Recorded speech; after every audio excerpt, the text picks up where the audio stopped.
ഈ സിനിമ കണ്ടു കഴിഞ്ഞപ്പോൾ എനിക്ക് ആദ്യം ഓർമ്മ വന്നത് പല്ലോട്ടി 90s കിഡ്സില്ലേ, അതിൻ്റെ അവസാനത്തിൽ അർജുന അശോകൻ ഒരു ഡയലോഗ് പറയും.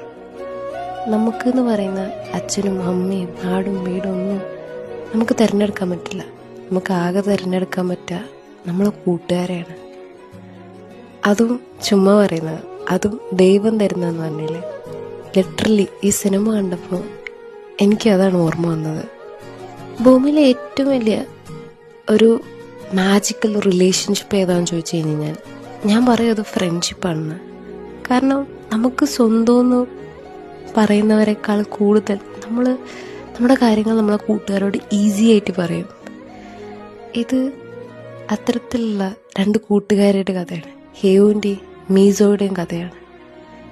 ഇവിടെ ഇവർ രണ്ടുപേരും അവരെ കഴിവുകളെയും അവരെ കഴിവില്ലായ്മകളെയും അവർ ഒരുപോലെ അക്സെപ്റ്റ് ചെയ്ത രണ്ടുപേരാണ്. ഈ ദൈവം ചേർത്ത് വെച്ചവരാണ് സോൾമേറ്റ് എന്ന് പറയില്ല. ഇത് അത്തരത്തിൽ രണ്ട് സോൾമേറ്റുകൾ കഥയാണ്. 2023 കൊറിയയിൽ നിന്ന് പുറത്തിറങ്ങിയ ഒരു ബ്യൂട്ടിഫുൾ മൂവിയാണ് സോൾമേറ്റ്.